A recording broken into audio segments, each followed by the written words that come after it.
Hi friends, എല്ലാവർക്കും all in all യുകെയുടെ പുതിയൊരു വീഡിയോയിലോട്ട് സ്വാഗതം. ഇതുവരെ നമ്മൾ സംസാരിക്കാത്ത ഒരു ടോപ്പിക്കിനെ കുറിച്ചാണ് ഇന്ന് നമ്മൾ സംസാരിക്കാൻ പോകുന്നത്. ഇതിനു മുമ്പ് നമ്മുടെ ചാനലിൽ നമ്മൾ സ്പോർട്സ് റിലേറ്റഡ് ആയിട്ടുള്ള വീഡിയോസ് ഒന്നും ചെയ്തിട്ടുണ്ടായിരുന്നില്ല.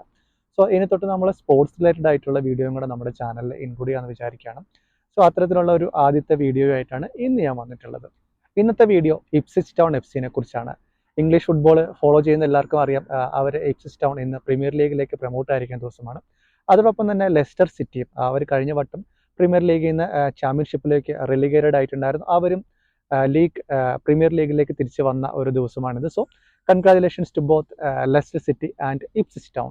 ലെസ്റ്റർ സിറ്റിയുടെ പ്രൊമോഷൻ ഏറെക്കുറെ എല്ലാവരും പ്രെഡിക്റ്റ് ചെയ്തായിരുന്നു. കാരണം അവർ വീണ്ടും പ്രീമിയർ ലീഗിലേക്ക് വരുമെന്നുള്ള കാര്യം ഏറെക്കുറെ എല്ലാവർക്കും ഉറപ്പായിരുന്ന ഒരു കാര്യമായിരുന്നു. അതോടൊപ്പം തന്നെ ലീഡ്സ്, സൗത്താംപ്ടൺ തുടങ്ങിയ ടീമുകളും പ്രീമിയർ ലീഗിലേക്ക് തിരിച്ചു വരുമെന്നായിരുന്നു ഒരു എക്സ്പെക്റ്റേഷൻ. ഈ ഒരു 3 ടീമുകളായിരിക്കും ചാമ്പ്യൻഷിപ്പിൽ നിന്ന് പ്രീമിയർ ലീഗിലേക്ക് തിരിച്ച് പ്രൊമോട്ടഡ് ആവുക എന്ന് എല്ലാവരും പ്രതീക്ഷിച്ചിരുന്ന സമയത്താണ് ഇപ്സ്വിച്ച് ടൗണിൻ്റെ ഈ ഒരു അപ്രതീക്ഷിതമായിട്ടുള്ള കുതിപ്പുണ്ടായിരിക്കുന്നതും ഓട്ടോമാറ്റിക് പ്രൊമോഷനിലൂടെ ഇപ്സ്വിച്ച് ടൗൺ പ്രീമിയർ ലീഗിലേക്ക് എത്തുന്നതും.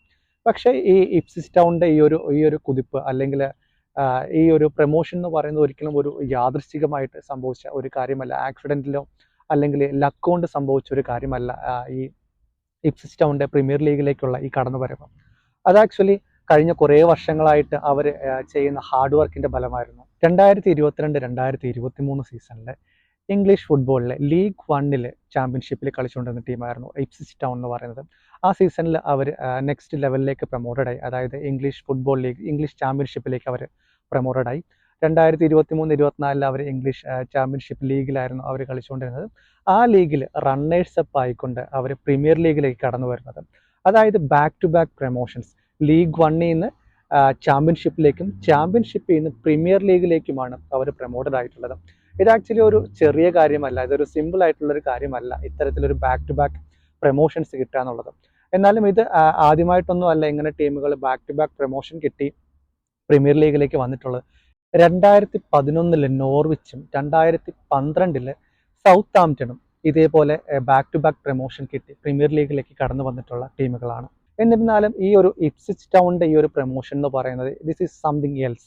ഇതുവരെ സംഭവിച്ചിട്ടില്ലാത്ത അല്ലെങ്കിൽ വളരെ യുണീക്ക് ആയിട്ടുള്ള ഒരുപാട് ഇൻട്രസ്റ്റിംഗ് ആയിട്ടുള്ള കാര്യങ്ങളുള്ള ഒരു പ്രൊമോഷനാണ് ഇപ്സ്വിച്ച് ടൗണിൻ്റെ. അതെന്തൊക്കെയാണെന്ന് നമുക്ക് നോക്കാം. എന്തുകൊണ്ടാണ് ഇപ്സ്വിച്ച് ടൗണിൻ്റെ ഈ ഒരു പ്രൊമോഷൻ ഞാൻ യുണീക്ക് ആണെന്ന് പറയാനുള്ള കാരണമെന്ന് നമുക്ക് നോക്കാം. മുമ്പ് ഞാൻ പറഞ്ഞു, അതായത് നോർവിച്ച് സിറ്റിയും സൗത്താംപ്ടണും ഇങ്ങനെ ബാക്ക് ടു ബാക്ക് പ്രൊമോഷൻ കിട്ടി പ്രീമിയർ ലീഗിലേക്ക് വന്നിട്ടുള്ള ക്ലബ്ബുകളാണെന്നും. സോ ആ ഒരു സമയത്ത് അവർ ഫേസ് ചെയ്തിട്ടുള്ള ടീമുകൾ എന്ന് പറയുന്നത് ഇത്രയും സ്ട്രോങ് ആയിട്ടുള്ള ടീമുകളായിരുന്നില്ല. ക്വാളിറ്റിയുടെ കാര്യത്തിലാണെങ്കിലും ഇത്രയ്ക്ക് ടഫായിട്ടുള്ള ഒരു കോമ്പറ്റീഷൻ അവർക്ക് നേരിടേണ്ടി വന്നിട്ടുണ്ടായിരുന്നില്ല അവർ ഈ ഒരു ബാക്ക് ടു ബാക്ക് പ്രൊമോഷൻ കിട്ടിയിട്ട് പ്രീമിയർ ലീഗിലേക്ക് കടന്നു വരുമ്പോഴത്തേക്കിന്. മാത്രമല്ല ദ പോയിന്റ്, ഈ 2 ടീമുകളും ആ ഒരു സമയത്ത് നേടിയ പോയിന്റുകളും ഇത്രത്തോളം ഉണ്ടായിരുന്നില്ല. സോ നമ്മൾ കണക്കുകൾ പരിശോധിക്കുമ്പോൾ മനസ്സിലാവുന്ന എന്താണെന്ന് വെച്ചാൽ, നോർവിച്ച് സിറ്റിക്ക് ഇത്തരത്തിൽ ബാക്ക് ടു ബാക്ക് പ്രൊമോഷൻ കിട്ടുമ്പോഴത്തേക്കിനും, അതായത് അവർ ചാമ്പ്യൻഷിപ്പിൽ നിന്ന് പ്രീമിയർ ലീഗിലേക്ക് കടന്നു വരുമ്പോഴത്തേക്കിനും നോർവിച്ച് സിറ്റി കിട്ടിയിട്ടുണ്ടായിരുന്ന ടോട്ടൽ പോയിന്റ്സ് എന്ന് പറയുന്നത് 84 ആയിരുന്നു. മാത്രമല്ല അവർ ഏകദേശം ഒരു 8 കളികൾ തോക്കുകയും ചെയ്തിട്ടുണ്ടായിരുന്നു.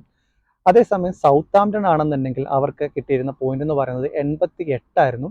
പക്ഷെ അവർ 10 മത്സരങ്ങൾ തോറ്റിട്ടുണ്ടായിരുന്നു. ഇവിടെയാണ് ഇപ്സ്വിച്ച് ടൗണിൻ്റെ പ്രീമിയർ ലീഗിലേക്കുള്ള കടന്നുവരവ് ചരിത്രമാകുന്നത്.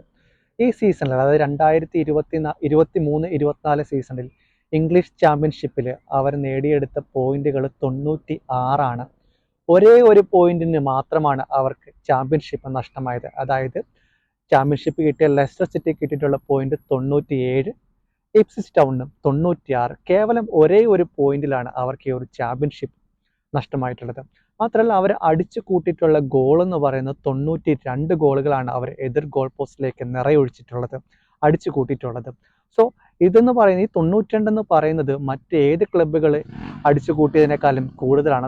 ഇത്രത്തോളം ഗോളുകൾ അടിച്ചു കൂട്ടിയ മറ്റൊരു ക്ലബ്ബും 2023-24 സീസണിൽ ഇംഗ്ലീഷ് ചാമ്പ്യൻഷിപ്പിൽ ഇല്ല എന്ന് തന്നെ പറയാം. ഇനി ഞാൻ പറയാൻ പോകുന്ന കണക്കുകൾ കൂടി ആകുമ്പോഴത്തേക്കിനേ ഉള്ളൂ ഇപ്സ്വിച്ച് ടൗണിൻ്റെ ഈ ഒരു പ്രീമിയർ ലീഗിലേക്കുള്ള കടന്നുവരവ് എത്രത്തോളം യുണീക്കാണ്, അല്ലെ എത്രത്തോളം പ്രത്യേകത ഉള്ളതാണെന്ന് നിങ്ങൾക്ക് മനസ്സിലാകത്തുള്ളൂ. നമുക്ക് എല്ലാവർക്കും അറിയാം, ഈ ഇംഗ്ലീഷ് ഫുട്ബോൾ ലീഗിൽ, അല്ലെ ഇംഗ്ലീഷ് പ്രീമിയർ ലീഗിലാണെങ്കിലും ഈ സെക്കൻഡ് ഡിവിഷൻ ആയിട്ടുള്ള ഇംഗ്ലീഷ് ഫുട്ബോൾ ചാമ്പ്യൻഷിപ്പിലെ ആണെങ്കിലും ക്ലബ്ബുകൾ എത്രമാത്രം എമൗണ്ട് സ്പെൻഡ് ചെയ്തിട്ടാണ് ടീമുകൾ അല്ലെങ്കിൽ കളിക്കാരെ കൊണ്ടുവരുന്നതെന്ന് എല്ലാവർക്കും അറിയുന്ന കാര്യമാണ്. അത്തരത്തിൽ നോക്കുമ്പോഴത്തേക്കിന് 16ാം സ്ഥാനത്താണ് ഇപ്സ്വിച്ച് ടൗൺ നിൽക്കുന്നത്. സോ അവർ ഇത്രയധികം ഒന്നും എമൗണ്ട് സ്പെൻഡ് ചെയ്തിട്ടില്ല. ഒരുപാട് വലിയ എമൗണ്ട് സ്പെൻഡ് ചെയ്ത് ഒരുപാട് താരങ്ങളെ കൊണ്ടുവന്നിട്ടോ അത്തരത്തിൽ കാശുകൾ കൊണ്ട് അമ്മാനം ആടിയിട്ടൊന്നും അല്ല ഇപ്സ്വിച്ച് ടൗൺ ഈ പോയിന്റുകൾ നേടിയതും ഈ ഒരു ഓട്ടോമാറ്റിക് പ്രമോഷന് അർഹരായിട്ടുള്ളതും. സോ അതാണ് ഈ ഒരു പ്രമോഷനെ ഏറ്റവും സ്പെഷ്യലാക്കി മാറ്റുന്നത്. അവർ വലിയ വലിയ പ്ലെയേഴ്സ് ഇല്ലാതെ അവർക്കുണ്ടായിരുന്ന പ്ലെയേഴ്സിനെ വെച്ചിട്ട് നെർച്ചർ ചെയ്ത് അവർ കൊണ്ടുവന്ന അവരുടെ ഒരു കോർ ടീമുണ്ട്. ആ കോർ ടീമിൽ വെച്ചിട്ട് തന്നെയാണ് അവർ ഈ ഒരു ഓട്ടോമാറ്റിക് പ്രമോഷനിലേക്ക് കടന്നു വരുന്നത്.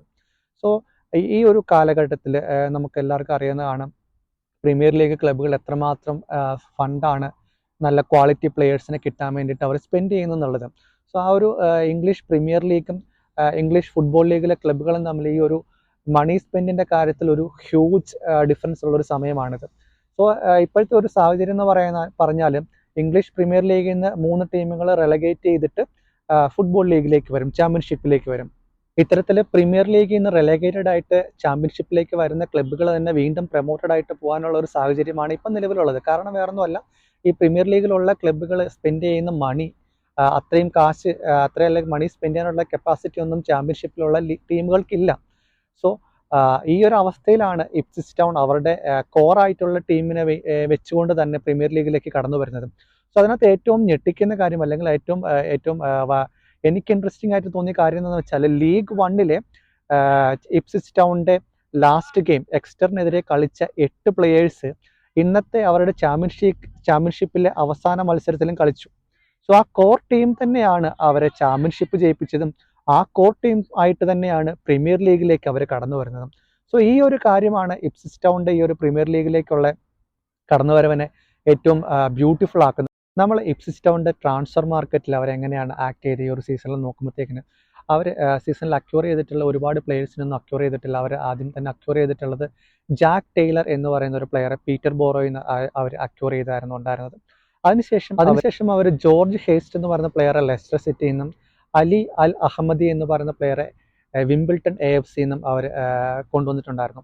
പക്ഷേ ഇതിനകത്ത് ജോർജ് ഹേസ്റ്റ് ആദ്യത്തെ കുറച്ച് മത്സരങ്ങൾക്ക് ശേഷം പുള്ളി പരിക്ക് കാരണം കംപ്ലീറ്റ്ലി കളിക്കാൻ പറ്റിയിട്ടുണ്ടായിരുന്നില്ല. സോ ഇവിടെയാണ് അവരുടെ ഒരു കോറിനെ അവർ ഡെവലപ്പ് ചെയ്തെടുത്തതിൻ്റെ ആ ഒരു ഇമ്പാക്റ്റ് അവർക്ക് ഉണ്ടായിട്ടുള്ളത്. സോ അവരുടെ കോറായിട്ടുള്ള പ്ലെയേഴ്സ് തന്നെയാണ് അവർക്ക് വേണ്ടിയിട്ട് ഏറ്റവും ബെസ്റ്റായിട്ട് ഈ സീസണിൽ കളിച്ചിട്ടുണ്ടായിരുന്നത്.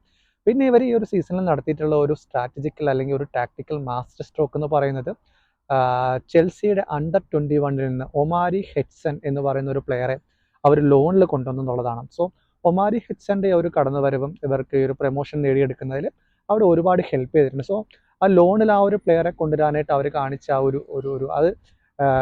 ഒരു മാസ്റ്റർ സ്ട്രോക്ക് എന്ന് പറയാനുള്ള കാര്യം എന്ന് വെച്ചാൽ ഹീസ് ഓൺലി 21. ഇവരുടെ ചെൽസിയുടെ അണ്ടർ 21 എന്നുള്ളൊരു പ്ലെയറെയാണ് അവർ ലോണിൽ കൊണ്ടുവന്നിട്ട് ചാമ്പ്യൻഷിപ്പ് കളിച്ച് അവർക്ക് പ്രൊമോഷൻ നേടിയെടുക്കുന്നതിന് വേണ്ടിയിട്ട് ഹെൽപ്പ് ചെയ്തിട്ടുള്ളത്. So definitely that is A tactical master stroke from അവരുടെ കോച്ച് കീരൻ മക്കീന. സോ അപ്പോൾ നമുക്കിനി കീരൻ മക്കീനയെ കുറിച്ച് 2 വാക്കുകൾ പറയാണ്ട് പോകാൻ വേണ്ടി സാധിക്കുന്നില്ല. കാരണം കീരൻ മക്കീന എന്ന് പറയുന്ന ഒരു ഇംഗ്ലീഷ് ഫുട്ബോളർ ടേൺഡ് മാനേജറാണ്.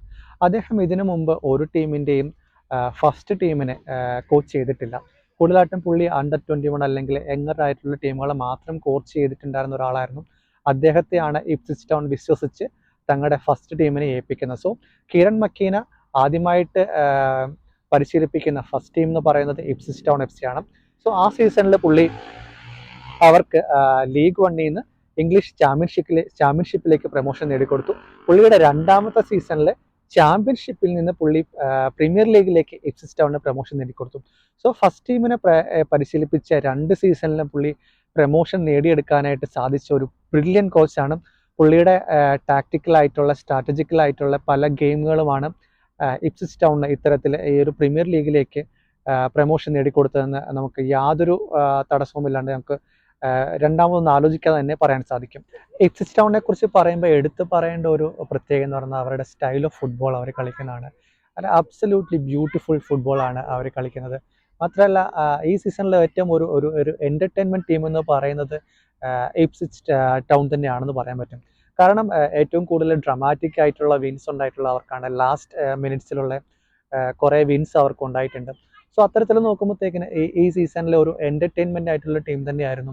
വെൽ ഡിസർവ്ഡ് ആയിട്ടുള്ള ഒരു പ്രൊമോഷനാണ് അവർക്ക് കിട്ടിയിട്ടുള്ളത്. അതുകൊണ്ട് തന്നെയാണ് ഇത്രയും മനോഹരമായിട്ടുള്ള ഫുട്ബോൾ, അവരുടെ കോർ പ്ലെയേഴ്സിൻ്റെ ആ ഒരു ഐക്യം, ആ ഒരു ക്വാളിറ്റി, അതുകൊണ്ടൊക്കെ തന്നെയാണ് അവർക്ക് ഈ ഒരു പ്രൊമോഷൻ, അതായത് ലീഡ്സിനെയും സൗത്ത് ആംപ്ടനെയും പോലുള്ള ടീമുകളെ ഓവർകം ചെയ്ത് ഓട്ടോമാറ്റിക് പ്രൊമോഷൻ, അതായത് ലീഗിൽ 2ാം സ്ഥാനത്ത് വന്ന് ഓട്ടോമാറ്റിക് പ്രൊമോഷൻ കിട്ടുക എന്ന് പറഞ്ഞാൽ it's not at all an easy thing. Ipswich ടൗണിൻ്റെ പ്രീമിയർ ലീഗിലുള്ള നിലനിൽപ്പ് എന്താണ്, അവിടെ അവരെങ്ങനെ സർവൈവ് ചെയ്യും എന്നുള്ളതൊക്കെ നമ്മൾ ഇനി കണ്ടു തന്നെ മനസ്സിലാക്കേണ്ട കാര്യമാണ്. നമുക്കൊന്നും പ്രിഡിക്റ്റ് ചെയ്യാൻ പറ്റത്തില്ല. Football is such a beautiful game. It's beyond our predictions. നമുക്ക് പ്രിഡിക്റ്റ് ചെയ്യാൻ പറ്റുന്നതിനപ്പുറമല്ല. കാരണം ഈ സീസണിൽ തന്നെ ആണെങ്കിൽ ഇപ്സ്വിച്ച് ടൗൺ ഈ ഒരു ചാമ്പ്യൻഷിപ്പിനകത്ത് ടോപ്പ് 10 വരുമെന്ന് മാത്രമായിരുന്നു എല്ലാ ഫുട്ബോൾ എക്സ്പേർട്ടിൻ്റെയും ഒരു പ്രഡിക്ഷൻ എന്ന് പറയുന്നത്. അതിനപ്പുറത്തേക്ക് അവർ കടന്നു വരുമെന്ന് ആരും വിചാരിച്ചിട്ടുണ്ടായിരുന്നില്ല. സോ അതിനെല്ലാം മറികടന്ന് അവർക്കൊരു പ്രൊമോഷൻ നേടിയെടുക്കാൻ അവർക്ക് ഈ സീസണിൽ സാധിച്ചിട്ടുണ്ട്. പ്രീമിയർ ലീഗിൽ വരുമ്പോഴത്തേക്കിനും അവർക്ക് ഇത്തരത്തിലുള്ള അത്ഭുതങ്ങൾ കാണിക്കാനായിട്ട് സാധിക്കട്ടെ. അത് അത്തരത്തിലുള്ള ബ്യൂട്ടിഫുൾ ആയിട്ട് ഫുട്ബോൾ നമ്മൾ ഫുട്ബോൾ പ്രേമികൾക്കും കാണാനുള്ള അവസരം ഉണ്ടാവട്ടെ എന്ന് നമുക്ക് പ്രാർത്ഥിക്കാം. ഈ പ്രീമിയർ ലീഗിലെ ക്ലബ്ബുകളുമായിട്ട് നോക്കുമ്പോഴത്തേക്കിന് ഇവരുടെ ഒരു മണി സ്പെൻഡ് തന്നെയാണ് ഇതുപോലെ പ്രൊമോഷൻ കിട്ടി കടന്നു വരുന്ന ചെറിയ ടീമുകൾക്ക് ഒരു വലിയ വിലങ്ങുതടിയാവുന്നത് ഇത്തരത്തിലുള്ള ഒരു മണി സ്പെൻഡിലുള്ള ഒരു ഇംബാലൻസ് തന്നെയാണ് നമുക്ക് പറയാൻ പറ്റും. കാരണം നമുക്കറിയില്ല ഇവർക്കിനി എത്രമാത്രം ക്വാളിറ്റി ഓഫ് പ്ലെയേഴ്സിനെ ഇവർക്ക് കൊണ്ടുവരാൻ പറ്റും. അതായത് പ്രീമിയർ ലീഗിലെ ടോപ്പ് ഫ്ലൈറ്റിൽ നിൽക്കുന്ന ടീമുകളെ ആയിട്ട് കമ്പീറ്റ് ചെയ്യാനായിട്ട് ഇവർക്ക് എങ്ങനെ പറ്റും തുടങ്ങിയ കാര്യങ്ങളെല്ലാം ഒന്നും നമുക്ക് ഇപ്പോഴത്തെ ഒരു സാഹചര്യത്തിൽ പറയാൻ പറ്റത്തില്ല. പക്ഷെ ഡെഫിനറ്റ്ലി ഇവരുടെ ഒരു കോർ പ്ലെയേഴ്സിനെ അവർക്ക് നിലനിർത്താൻ പറ്റുകയാണെന്നുണ്ടെങ്കിൽ അവർക്ക് എന്താ പറയുക, പ്രീമിയർ ലീഗിലും അവർക്ക് അത്ഭുതങ്ങൾ കാണിക്കാൻ പറ്റുമെന്ന് തന്നെയാണ് എനിക്ക് തോന്നിയിട്ടുള്ളത്. സോ ഫ്രണ്ട്സ്, അപ്പം ഇപ്സ്വിച്ച് ടൗണിൻ്റെ ഈ ഒരു പ്രീമിയർ ലീഗിലേക്കുള്ള യാത്ര തുടങ്ങുകയാണ്. അപ്പോൾ ഇനി തൊട്ട് ഇപ്സ്വിച്ച് ടൗൺ എന്ന് പറയുന്ന ഒരു പ്രീമിയർ ലീഗ് ക്ലബ്ബാണ്. ഇപ്പോൾ തന്നെ നോക്കിയാലും അവരുടെ വിക്കിയിലാണെങ്കിലും അവരുടെ വെബ്സൈറ്റിലെല്ലാം Ipswich Town premier league club എന്നുള്ള രീതിയിൽ അപ്ഡേറ്റ് ചെയ്തിട്ടുണ്ട്. സോ ഈ ഒരു പ്രൊമോഷൻ ഒരുപാട് ചെറിയ ചെറിയ ക്ലബ്ബുകൾക്കൊരു വലിയൊരു ആവേശം തന്നെ ആവട്ടെ. അവർക്കിപ്പോൾ ഈ ഒരു പ്രൊമോട്ടഡ് ആയിട്ട് ടോപ്പ് ലീഗിലേക്ക് കടന്നു വരാനായിട്ട് ഇപ്സ്വിച്ച് ടൗൺ ഡെഫിനറ്റ്ലി ഒരു പ്രചോദനമാവുന്നുള്ള കാര്യത്തിൽ യാതൊരു സംശയമില്ല. സോ അപ്പം നമുക്ക് പുതിയൊരു വീഡിയോയുമായിട്ട് പുതിയൊരു ടോപ്പിക്കുമായിട്ട് ഞാൻ വീണ്ടും വരാം. സോ അടുത്തൊരു ഫുട്ബോൾ റിലേറ്റഡ് ആയിട്ട് വീഡിയോ ചെയ്യാനായിട്ട് ഞാൻ ആഗ്രഹിക്കുന്നത് നാളെ ലെസ്റ്റർ സിറ്റി ഇപ്പം ചാമ്പ്യൻഷിപ്പ് കപ്പടിച്ചതിൻ്റെ സെലിബ്രേഷൻസ് നടക്കുന്നുണ്ട്. സോ അത് ഞാൻ കവർ ചെയ്യുന്നുണ്ടായിരിക്കും. അതിനെ റിലേറ്റ് ചെയ്തിട്ട് വീഡിയോ വരുന്നുണ്ട്. അതിന് പുറകെ ഞാൻ ചെയ്യാൻ ഉദ്ദേശിക്കുന്ന വീഡിയോ എക്സ്റ്റർ AFC എന്ന് പറയുന്നത് ഇംഗ്ലീഷ് ലീഗ് 2 ഒരു ക്ലബ്ബാണ്. അവരും ഈ പറയുന്ന പോലെ ഇപ്പം ഒരുപാട് അട്ടിമറികളൊക്കെ നടത്തി ലീഗ് 1 കടന്നു വന്നിരിക്കുകയാണ്. സോ ഈ റെക്സ്റ്റർ എന്ന് പറയുന്ന ടീമിനെ കുറിച്ച് ഇപ്പോൾ ഒരു ഡോക്യുമെൻ്ററി ഒക്കെ ഇവിടെ ഡിസ്നി പ്ലസിനകത്ത് വന്നിട്ടുണ്ട്. സോ അവരും സമീപ ഭാവിയിൽ തന്നെ ഇംഗ്ലീഷ് ചാമ്പ്യൻഷിപ്പിലും പ്രീമിയർ ലീഗിലൊക്കെ നമുക്ക് കാണാൻ സാധ്യതയുള്ള ഒരു ക്ലബ്ബാണ് റെക്സ്റ്റർ AFC എന്ന് പറയുന്നത്. സോ അവരെക്കുറിച്ചും ഒരു വീഡിയോ ചെയ്യണമെന്നാണ് ഞാൻ വിചാരിക്കുന്നത്. സോ ഇത്തരത്തിലുള്ള ഫർദർ ഫുട്ബോൾ വീഡിയോസുമായിട്ട് ഞാൻ വീണ്ടും വരുന്നതായിരിക്കും. Till then, bye friends, take care.